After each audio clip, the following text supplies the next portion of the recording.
On this episode of Vinny Causse, we're in the Spice Isle, Grenada, to discuss economic growth in the Oecs.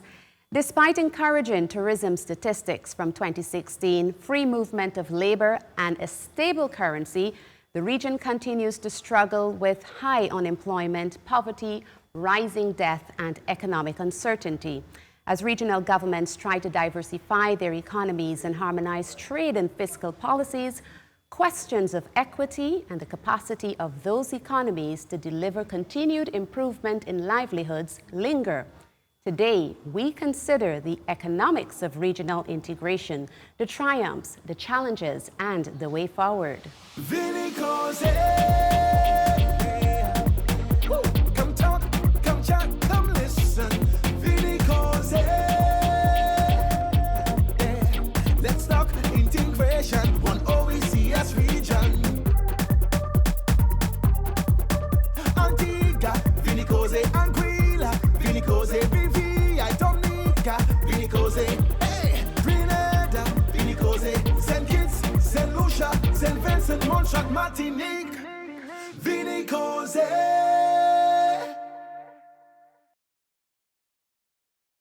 Thank you so much for coming out this afternoon to Vinny Causse, Grenada. My name is Onel Sanford Bell. I'm a Caribbean journalist and producer, and today my role here is to facilitate this discussion on economic growth in the Oecs on behalf of the Organization of Eastern Caribbean States. We want to begin today's discussion by asking the panelists a central question. And I want to preface it by saying that the governor of the Eastern Caribbean Central Bank, ECCB, Timothy Antoine, recently warned that the region is at a critical juncture due to global economic and geopolitical shifts. We've all heard of Brexit, and we are living the Trump presidency. Closer to home, we are experiencing a fragile banking sector and high unemployment rates and perennial threat of natural disasters and climate change. Culturally, we are a reactionary people rather than proactive, and it seems we've reacted to critical periods before. Minister Joseph, what makes this period different, and especially for Grenada, an Oecs member state, which was precipitously hauled at its own critical juncture following the passage of Hurricane Ivan in 2004? And how is this economic storm different? The situation in the world has changed quite a lot. You have small economies like those in the Oecs that are highly dependent on external support. You have a population that demands a lot from government, and you have government with little resources. How do you get the resources to meet the demand of the population? Because one common objective of all government is to lift the standard of the people in every country. And in doing that, there are certain things that you are required to provide. Now, with the fall off in grant resources, and that's where you want to start from, we had a hurricane, and we had to rebuild. When you take a loan to build a bridge and you wash away, the loan stays, you know. But the bridge gone. So you have to take loan again to build the next one. And so we end up in a position of being highly indebted. So at the moment, 40% of our recurrent revenue goes towards paying debt. In this situation, the government must think about ways of revenue generation and how to deal with this massive debt and the demand of the population. That's the critical juncture that we're in now, where we are faced with lower revenues and higher demand and higher debt to burden for the small island states. Thank you, Minister Joseph. West Bernard, how much has the economic situation in the region changed? Now, in today's world, we have ever-changing situations. We have the impact of Brexit. We have the uncertainty attached to U.S. policies. So all of these are creating issues that requires implementation of policies. Now, with respect to the central bank, we are looking at a lot of aspects of it, especially as it relates to growth and especially how the financial sector can be aligned to growth in the region. So we are looking at a lot of things like legal impediments in the financial sector. We're also looking at, in that respect, increasing access to credit. With respect to growth, we've organized the growth dialogue recently. I think critical means that there are issues and we have to act now to address those issues. Okay, thank you for that. And Mr. Destang, do you share the view that the regional economies are at a critical juncture? I think we are at a critical juncture. And I have been back in the region since 2008, when we were in the midst of the global financial crisis. And obviously, a lot of hotels have seen a bit of a recovery since then, whereas the countries, St. Lucia and a lot of the other islands, have not necessarily felt that impact as much as they would like. And I think that it's such a critical juncture because we see the potential to do better. We see the potential to reduce unemployment. Yet still, we have youth unemployment right now at 40%. And I think it's getting more and more critical because the youth are a lot more aware of what is happening. They're aware that there is growth potential out there in some sectors, but they are not feeling it. And if we don't address the issue of equality in how we deal with growth and in getting the benefits of tourism to filter down to everyone, it is going to have an impact on us. It's going to have an impact on the social structure, on crime. And on top of that, you have a situation where the large economies that traditionally would absorb a lot of that excess labor are now looking inward. Right. We've never had so much potential. And I think that the youth are starting to get very frustrated and disappointed when they see a lot of promises made that are not fulfilled. Okay, thank you for that. Ms. Simon, you engage the Antiguan public regularly on the radio through your program Money Matters. What do you say to them about this critical juncture to which the ECCB governor refers? I think in Antigua, there is still a sort of laissez-faire attitude, and part of it is because the government is not sending out the word. So in my program, I try as much as possible to bring education. I've heard the other panelists, and I've heard about diversification, and if you would permit me, I would like to switch not from my radio program, but to the coalition role in this. The Coalition of Service Industries, as the name suggests, the whole model is we are supposed to bring together existing service organizations. So for instance, you may have the Architects Association, they are a member of the coalition. You have the Accountants Association, the Engineers Association, the bankers, the lawyers. The coalition now brings all of these under one roof, so that way, if there's any negotiation with government, any negotiation with external bodies, instead of having to find individual association. So it's about collective power. Exactly. And how are you using that, harnessing that collective power to address this critical juncture that we've discussed? 2017 has been declared the year of advocacy. Now, you will say, advocate, what have you been doing all the time? What we've found, even though the Coalition of Service Industries is a government, semi-government, semi-private, it's supposed to be fueled by the private sector, but we have been incubated by government. The complaints we're getting from our members is that government is not listening to us. And this came to the fore in June when the government of Antigua and Barbuda repealed the personal income tax and introduced a new tax called the Unincorporated Business Tax Act. This was done totally no consultation.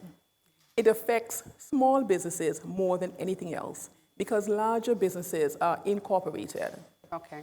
In January of this year, Social Security rates increased, 1% for employee, 1% for employer. Again, no consultation. So when we say the year of advocacy, we are trying as much as possible to get our membership galvanized. Dr. Vanis James, we talked earlier about the economic and geopolitical shifts previously mentioned. Are they representative of some of the defining characteristics of this period of economic uncertainty? Thanks for inviting me to the session. You're welcome. I'm a legitimate Eastern Caribbean citizen myself. The juncture we are at here now is fundamental in the sense that we are watching in the North Atlantic, where we have our main markets, very slow growth. They are struggling with the problem of how to get their economies to grow. And then on top of that, and this is what is most disturbing, they are all threatening to close their economies, which is to reduce imports into their countries. So that will compound our problems of increasing exports, which is what we need as small countries in order to raise our rate of growth. It puts us now, in a kind of way for the first time, at a juncture where we are all in the Eastern Caribbean countries confronted with the challenge of how to diversify our exports away from tourism in the context of slow growth in the North Atlantic and falling imports there. And that means that at this moment in our history, we must confront the need to create new types of exports by building what I like to call our domestic capital sectors. That's the most historic challenge we've ever faced from slavery to now. How do we create capital with our own capabilities? So the juncture is critical in that sense.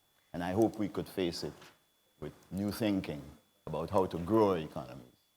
And later on in the discussion, we do hope to get to how we can diversify our economies. Exactly.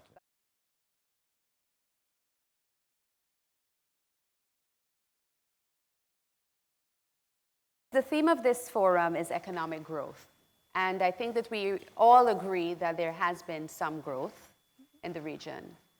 Some of the sectors that have been expanding include construction and tourism. If I can go back to Mr. Destang here to talk about the expansion in that sector, and how are you seeing it manifesting? Is it the traditional way? Are there new subsectors emerging? The tourism sector has seen tremendous growth. I can only speak very intimately about St. Lucia, but I know that throughout the region you have seen that. We had some rough years in 2008, 2009, 2010, and it's been on a steady increase since then. But you know, one of the things I find is that in the Caribbean, we seem addicted to one figure, and that is arrival figures. Arrival. We speak about tourism growth as arrival figures, and that's important, but you know, we really need to focus more on other sources of growth. We need to focus on expenditure. When they get here, how much are they spending? How is the impact being felt in communities? How integrated are we with the rest of the sector? And the growth in tourism is happening, is very real, but what a lot of people are saying is, why am I not feeling it in my pocket? Why is unemployment still so high? And why is it not fueling the economic growth in the region that it's supposed to fuel? But in St. Lucia, what we're trying to do is to ensure that that tourism dollar trickles down by fostering better linkages between tourism and other sector. A focus of us at the SLHTA during my presidency has been on agriculture. We have seen some results in tourism through the SLHTA's efforts in getting the hotels to buy more from local farmers and getting local farmers to understand what we need and to provide it more.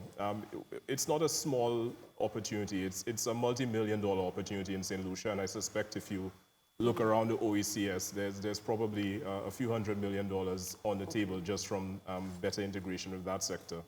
Okay, thank you for that contribution. Perhaps I listened to you and you spoke about how things are different now. I don't agree that things are different now. Things are probably a little more intense, but the same thing has been happening over the years. But let me make one point where I think there is a difference now. At one time, we talk about globalization. Globalization was the great way in which small territories like ours would be able to make a difference, would see some economic opportunity and growth. What is happening now with people like Trump et al. In the world is that they have realized that globalization has not worked for them. So now they're saying, you know what, let's get rid of globalization and come back to this whole nationalistic fervor, this whole nationalism that we are talking about. My question is that, to the panel, is that what can we do? Where do we stand in a situation where now people are looking within and supposedly going off the beaten track, so-called beaten track of globalization. Secondly, how do we reconcile the issue that we have been talking about growth? And you, Madam Moderator, you said that we have experienced growth. Mr. Destang, I think?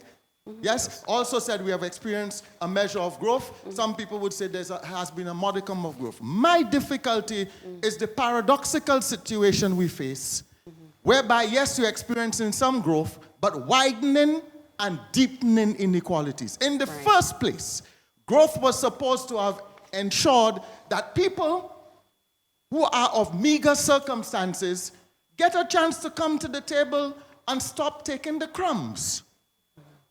How are we going to fix that? Let's be action-oriented in looking forward. How are we going to fix the phenomenon of growth, the paradoxical situation of growth, but growing and widening inequalities? And thirdly, in terms of political parties and leaders, not necessarily giving us a way forward.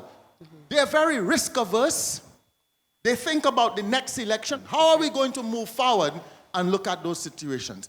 Let's be action-oriented. Let's get action from this forum. Thank you very much. Thank you for your contribution. One of the central themes coming from the audience is a lack of stakeholder engagement.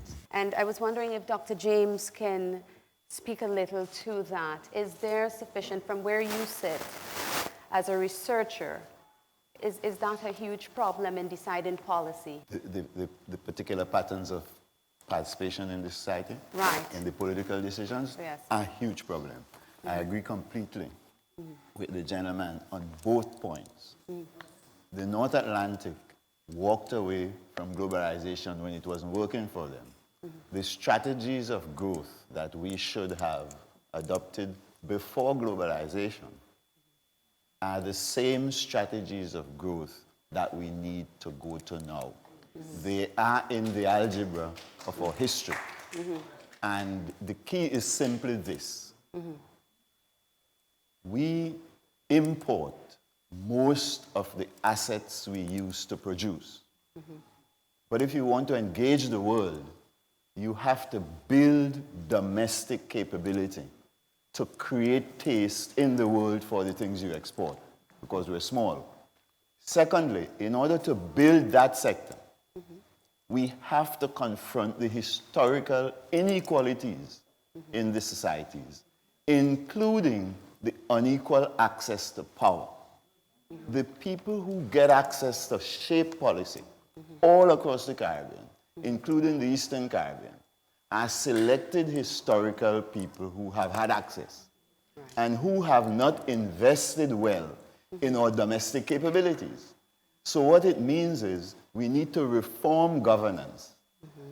And we are recommending three tracks. One is participatory budgeting that goes to the community level. Secondly, we're talking about joint policy making.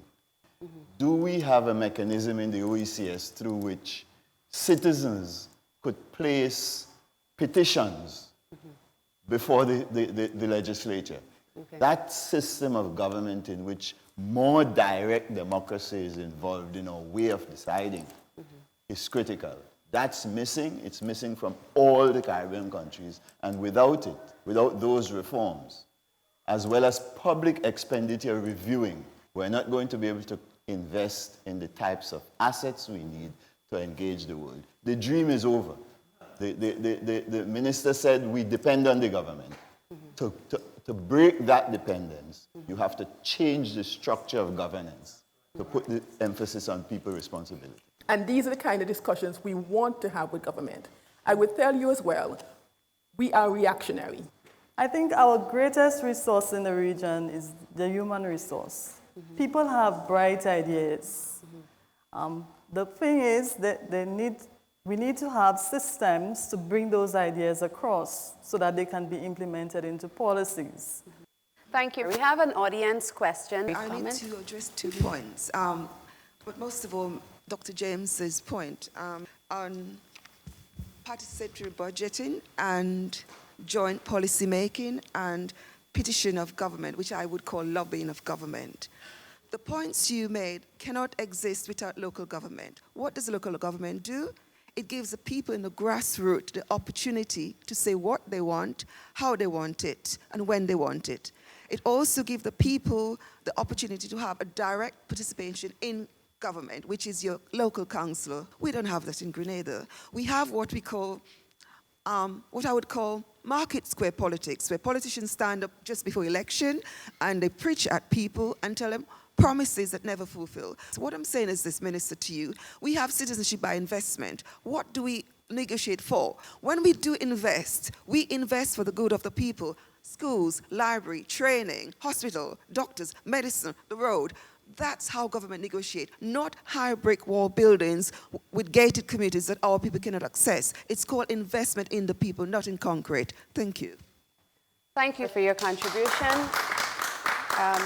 Minister Joseph, would you like to offer a response to any of the comments made? I think the approach that we have adopted as a government is one that has worked well for us. The government has set up what is called the Committee of Social Partners, where you bring together on a monthly basis, chaired by the Prime Minister, representatives from civil society, Chamber of Commerce, the churches, the trade union, all sectors, and discuss policy matters. So you have input into policy making and you have buy-in. And that has led to the great success we have had under the Structural Adjustment Program. We go throughout the island, having budget consultation to get the views of the farmers, the youth, and all the stakeholders. What it is that they would like to see in the budget, what it is, what they want to see government pursue as a good path. And I think this approach is one that can be used in all of the OECS countries. I have spoken to other ministers and said, this is our model, and that is how it works. And they've said, well, in their country, it is difficult to get the trade unions to come on the table and sit with government to discuss these things. Is this now the time for a different kind of politics in the OECS? We have accepted that in Grenada. And that is why for the first time And a different type of governance in the as well? history of Grenada, you have the Committee of Social Partners. First time since independence. And that is because this government believes in consultation and hearing from stakeholders in making policy. Because you will get buy-in in the policy making, and then you will get success from the policy. And is there any follow-up to ascertain whether the input that was canvassed actually was implemented? That's the point I'm coming. The only reason that we are so successful in the Committee of Social Partners is because they are seeing what they are included. And of course, when you come to the meeting, not everything you suggest you will see. Obviously, you have to analyze it properly. But they are seeing results from the input that they are making. Thank you, Mr. Minister. We have an audience question. There's a school of thought in the Eastern Caribbean that our EC dollar is overvalued. Would you therefore prescribe a devaluation of the EC dollar in order to increase exports? Well, when you devalue, the flip side of the devaluation is a rising cost of living at home. And so you have to be careful to have in place businesses that could respond to the devaluation by exporting more, right, relative to the rising cost of import. That's the critical logic behind the devaluation. So when I say not yet, what I mean is the first requirement is to settle the issue we're now talking about. Get programs in place to bring those exporters on track. And then in that context, you encourage them because you know that growth will trigger productivity growth at home, which will then grow your savings rate and allow you to support the devaluation you're talking about. Other than that, you will lose, like Jamaica has seen for 25 years, from devaluation day after day. Thank you. The gentleman in blue had a question. Thanks very much. Yes, Good afternoon. I'm Vonnie James. I stand here as the president moderator of the Grenada Baptist Association. Some years ago, Sir Hilary Beckers made a statement concerning the Caribbean nations and the issue of economic growth development. And he alluded to the fact that without reparation engagement, our Caribbean islands, the politics, the social situation will not improve. I would like the panelists to comment on that. The issue of reparations. Dr. James, would you like to address that? I think Hillary is wrong. We have examples. When I was posted to Suriname in the UNDP, I met there the Dutch handing to the Surinamese 12 billion guilders to transform the economy. It was all spent on consumption, meeting what the minister says, the demands of the society, on the government.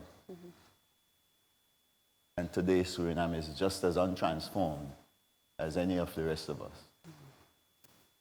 And what would the reparations do? They won't force you to confront the issue we're discussing here today, which is the restructuring of governance. Here is the fundamental issue regarding governance. We have to invest in our creative industries. That's a big thing, or carnivals and so on. We have to invest in ICT. We have to invest in education, tertiary education for export. The people who are interested in investing in those come from our underbelly, from our own soul.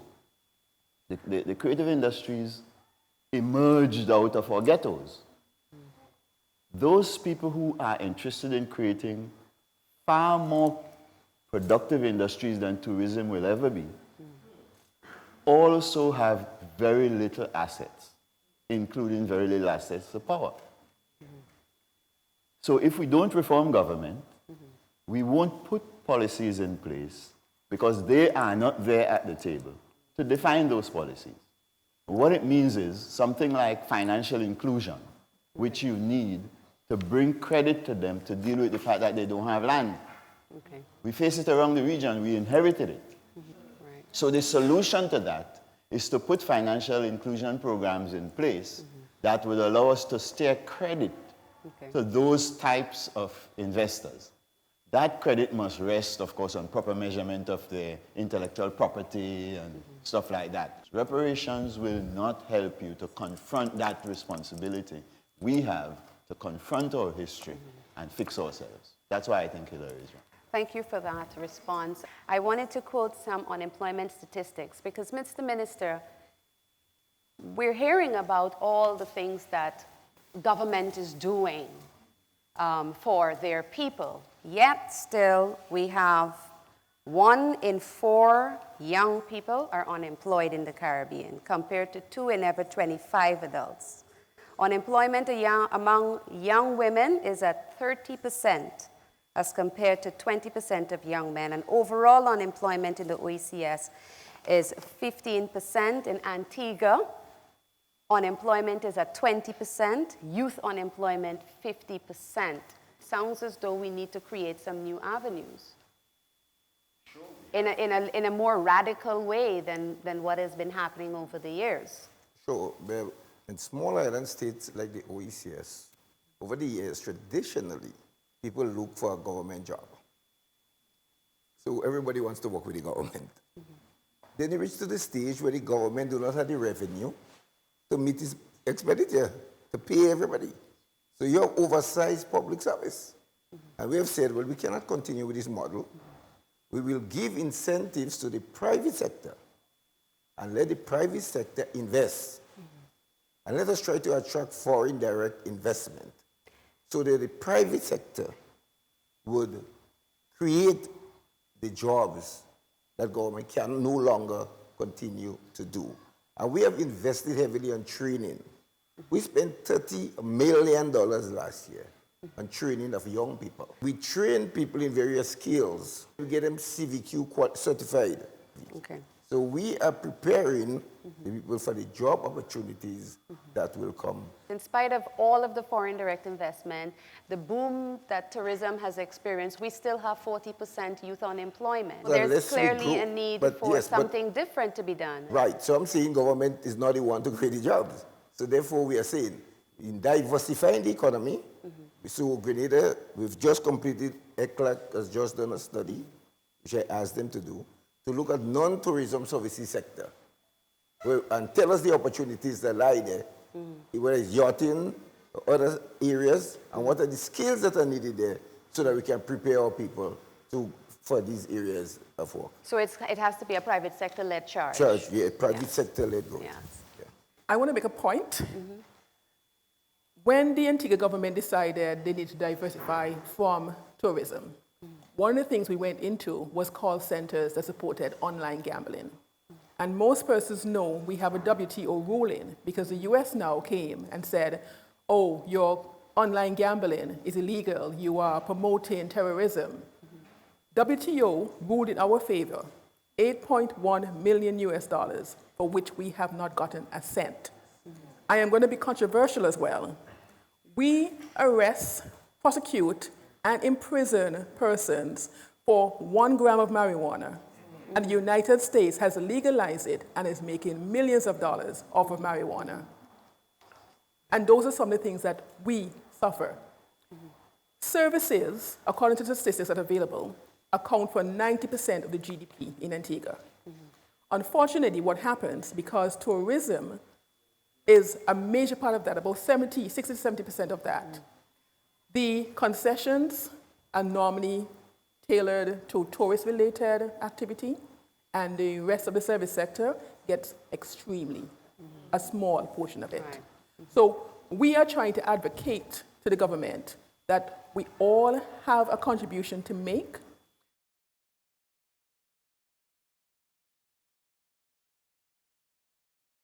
On the point of diversification, I often hear moving away from tourism.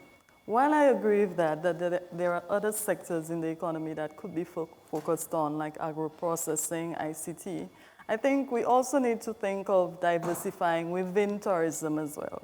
I'm very happy that my colleague to the left made the point that there's a lot of opportunity to diversify within tourism. Right. But I think that the reality is, with our people being our most critical resource, we are going to find that tourism is going to be the mainstay of these economies in the Caribbean and the OECS for a long time. The key thing is, how do we build other industries around them? For a long time, we thought about export-led growth in agriculture, when our biggest opportunity is right here with the guests who are visiting us, and with the number of the amount of produce that we are importing, which can be produced locally. And there's also opportunities even in the creative industries. One of the complaints you get from visitors on a regular basis is that there's not sufficient entertainment, there's not enough diversity in entertainment. They want to experience the local Caribbean culture, they want to experience the local music.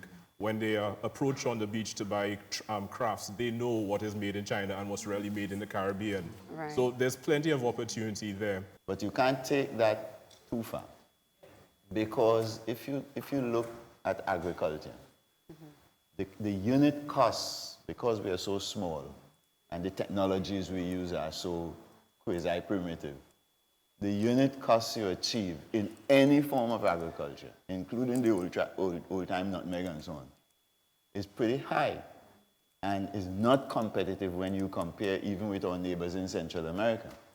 So we have to do agriculture far more as high-tech food security agriculture. But in order to do that, we need investment, and we need an environment that allows for that innovation to take place. Yeah, but you subsidize the high-tech agriculture with the diversification programs we're talking about, the movement into high-level exportable tertiary education in the way Grenada did and Antigua did and so on, so that that sector could then lead the ICT sector and lead the creative industries. I'm aware of what OECS is doing in Dominica. And what that tells you when you study it is you need a regional program to make that sector a regional industry, not merely a regional cultural activity we're calling creative industries, that sort of thing. There was just one very quick thing I wanted to correct. I think you said that because of the lack of economies of scale, it's very difficult for us to produce agricultural produce at a cost that is competitive.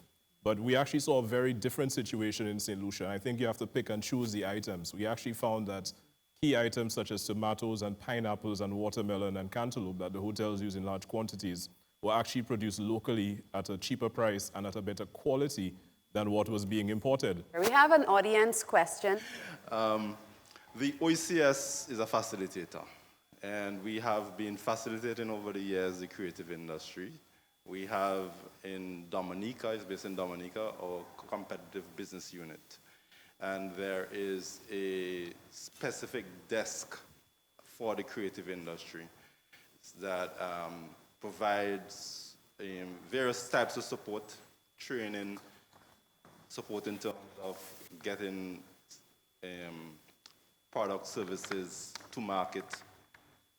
It supports packaging in terms of your craft type items and so on. In addition to that, we also participate in through our trade unit in various negotiating theaters where broad policies for the industry, creative industry, are set out. So WTO, WIPO, etc. So we have a voice there. And underlying all of this is a support that is required for the general economic environment. Because any industry is located within a sort of ecosystem. And what we try to do at the OECS is to broaden the ecosystem, so to speak. My name is Norma Treasure Garwood. I'm a training consultant from the UK. Regarding your comment, Minister, regarding training, the amount of money that's spent on youth, which is commendable that money is spent. However, the issue I believe that the private sector is facing is that youth are being trained, but the soft skills are not there. Communication, attendance, professionalism, ability to respond to authority in an appropriate way. So it is good that there are various qualifications that youth are pursuing, but that alone will not cut it for what industry actually needs. We need to actually give the industry what they need, which is people that are capable of progressing and delivering the services that the employers need delivered for their customers. I think this is the opportune time to introduce the video segment, which speaks to the need for diversification even within tourism. The OECS Yachting product really made a huge entry as the OECS product at the Grand Pavois in La Rochelle, where we had a Caribbean pavilion of all the OECS islands. One of the main things that stand out right now is that the OECS territories are not competing. We complement each other, and the yachting sector shows that. The British Virgin Islands, because of their location further north and their traditional relationship with the governments of Europe, specifically the UK and the US, they have always been a very easy draw to charter companies. So the BVI, if you look at this, its tourism product, yachting drives that product. It's the reverse for the other islands. So they have definitely led the charge. The yachting sector is a major driver in all the OECS territories. Unfortunately, within our satellite accounting, we do not capture it properly. The yachting clusters have evolved with very little government intervention, if I may say. It's driven by private sector. It's not understood in the halls of government. It's underplayed in tourism. And I dare say in most of the OECS islands, it is far more in terms of value to the GDP than land-based tourism. The OECS yachting story is very exciting for three basic reasons. One, since the economic meltdown in 2008, it is the one subsector in tourism that has really weathered the recession storm. It's had growth in yachting arrivals, we've seen expansion in the infrastructure and the facilitation. The second is that the OECS Secretariat has really led a charge in the common space management. So we have a uniform policy in clearing into immigration and customs. And the third is the opportunity. We still have such huge gaps in the infrastructure. If you were to total all the slips within the Caribbean, including the OECS territories. It's under 6,000. Any one marina in Europe has over 7,000. So the potential for expansion and a greater product is enormous.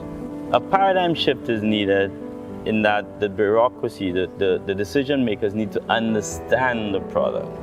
Once that happens, we can then have a clear vision as to where the expansion should go.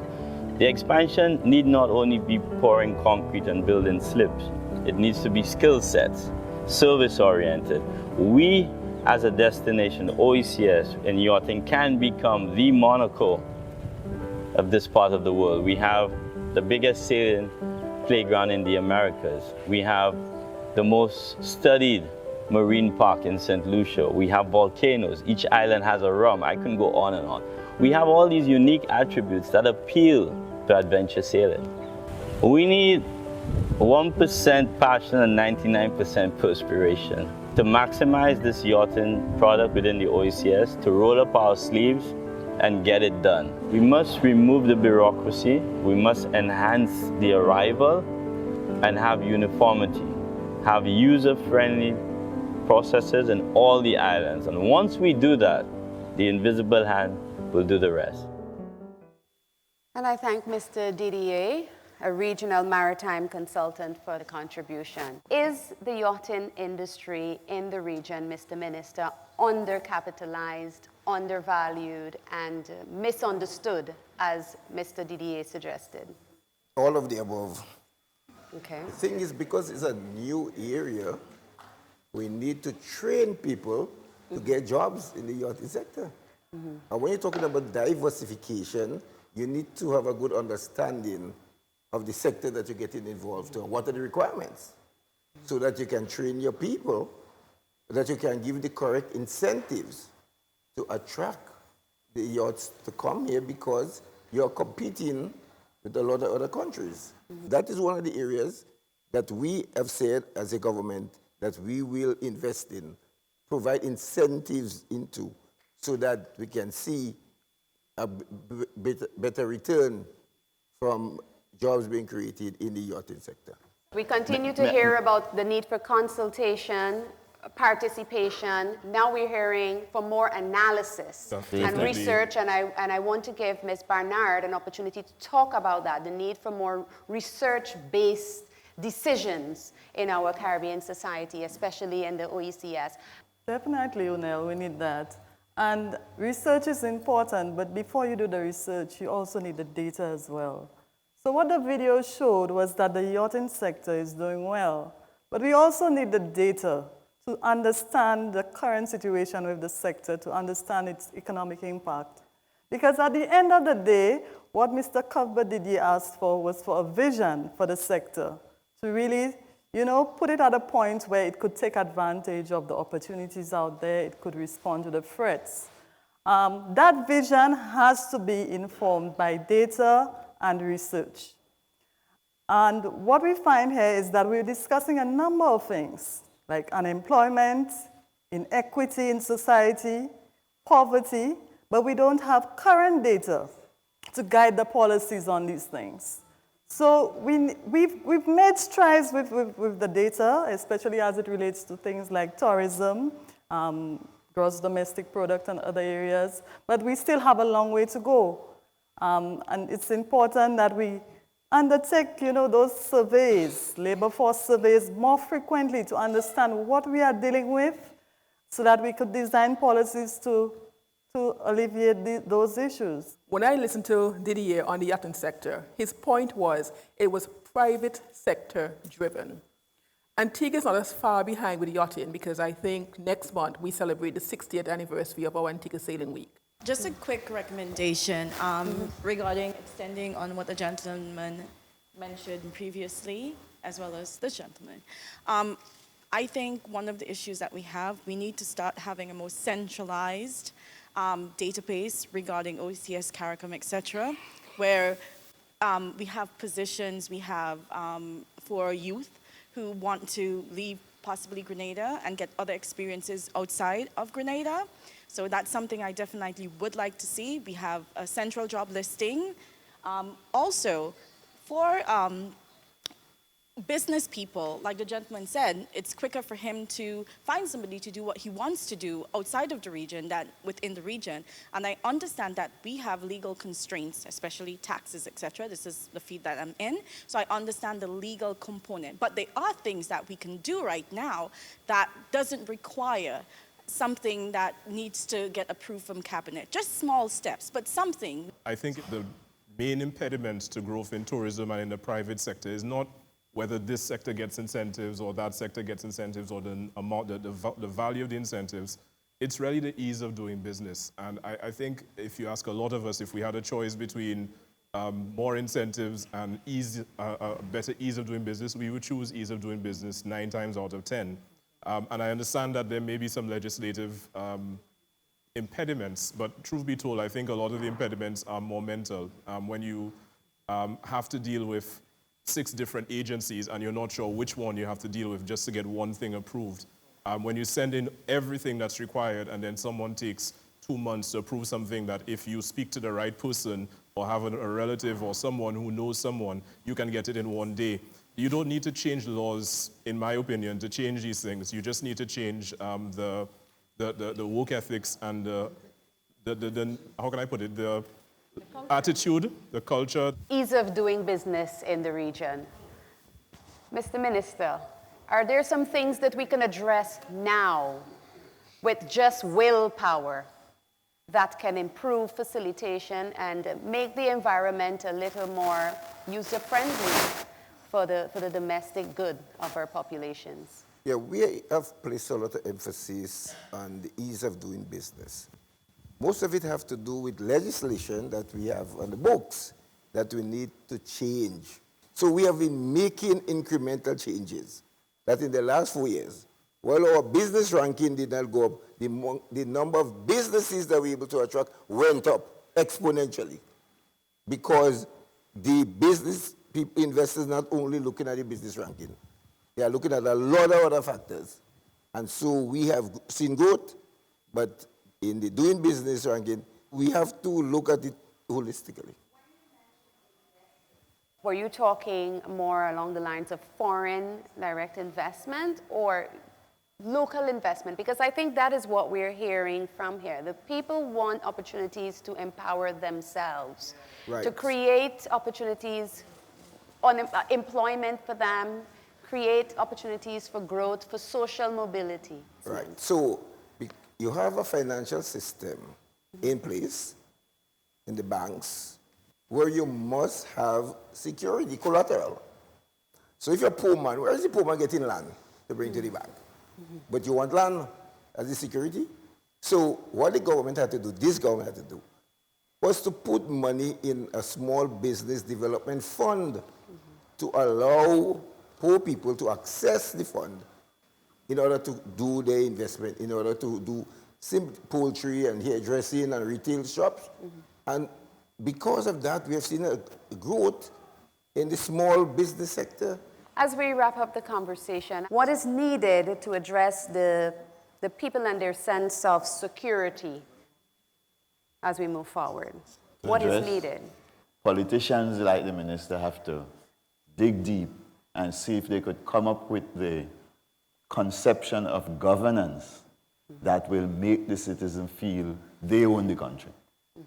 A lot of the brain drain and all of these problems come from people feeling alienated and feel they have to leave in order to make their way somewhere else. So for people to feel involved and even feel secure in their communities, they first must be involved in a way that they feel they are in charge of the system. That would be my most basic point. That goes to design, redesign, revisit.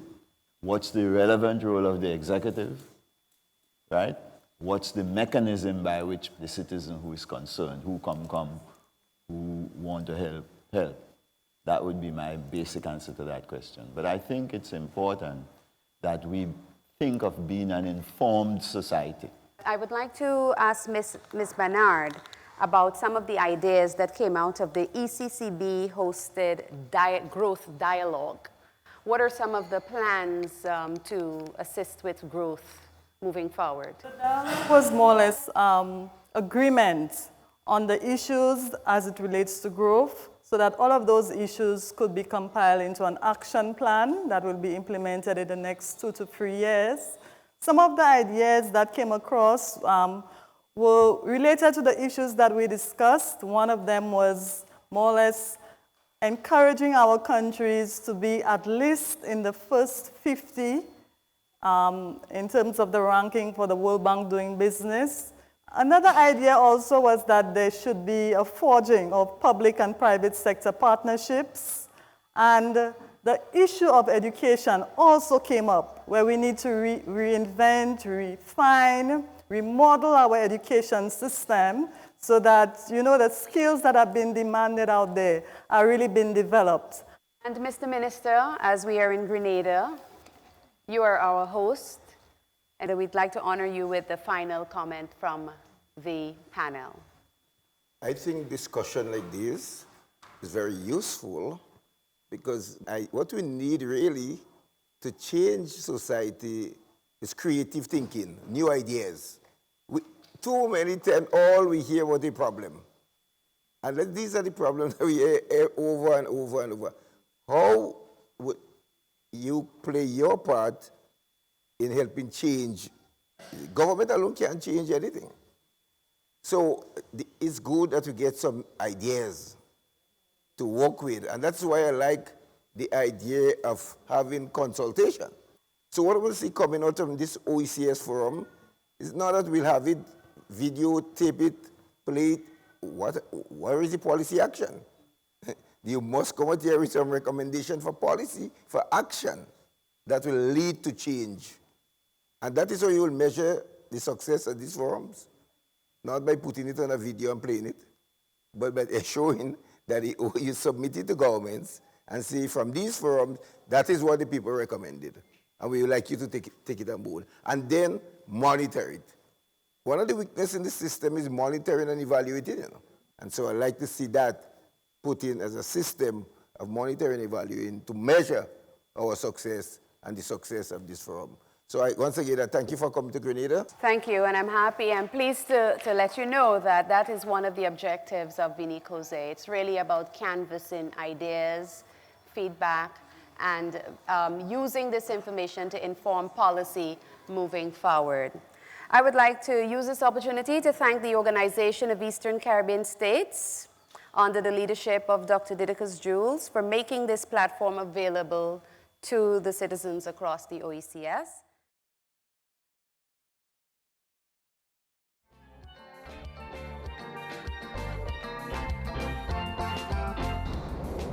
Geneva is, I think, second to New York, is one of the most important multilateral locations. We have the World Trade Organization here, we have intellectual property, health, labor. And at these organizations, rules are being set.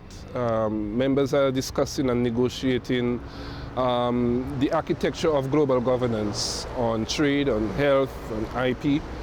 And I think if we are not at the table, if we are not present to ensure that when the rules are being negotiated, our interests and concerns are being taken into account, where we need flexibility, where we need special treatment, if we are not there, if our voices are not being heard, then they will not be taken into account. Right now, member states are discussing setting up rules for providing subsidies to the fishing sector.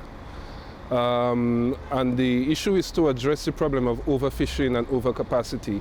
Because right now we are experiencing globally the threat of the depletion of fish stocks. And at the WTO, that's what member states are currently negotiating. So depending on how the rules are negotiated, that could impact on a local fisherman, a man who goes to catch fish to earn an income and to feed his family.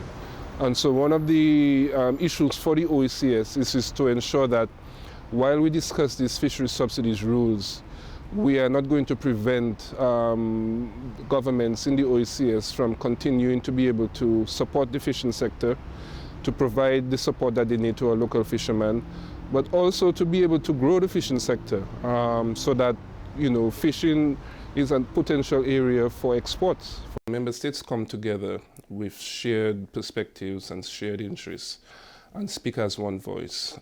And that in a way helps to increase the impact in terms of building consensus at the WTO. So it's very important for us to make the right alliances, to make the right connections, and to get support from the right member states. We face a challenge increasingly that we are not poor enough and we are not rich enough. Our perceived high per capita income is always seen as we are fairly wealthy. But it ignores the fact that, you know, our smallness and our vulnerability is sometimes not taken into account.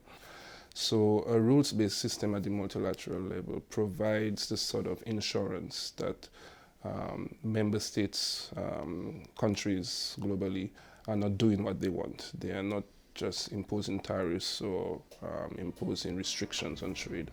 So we need a well-functioning multilateral trading system.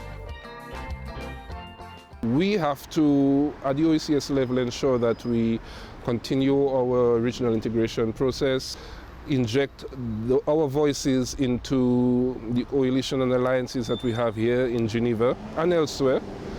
So it's a multi-pronged approach that we have to use. And in the context of what's happening globally, it's about finding our place in the global community. How do we set the framework for our private sector? Because trade is about the private sector. I mean, governments don't trade. So what we're doing here is all about ensuring that our businesses, our small and medium-sized enterprises, our micro-enterprises in the OECS are able to connect to global value chains, regional value chains, that what they produce gets exported. As moderator and producer of Vini Causse, it has been my pleasure to meet the families, the stakeholders, and everyone across the region. I'm Onel Sanford Bell. Thank you for watching and allowing us into your homes. We hope the discussion on OECS regional integration continues as we work toward a more seamless economic union. Vini Causse. Come talk, come chat, come listen. Vini Causse. Let's talk integration, one OECS region.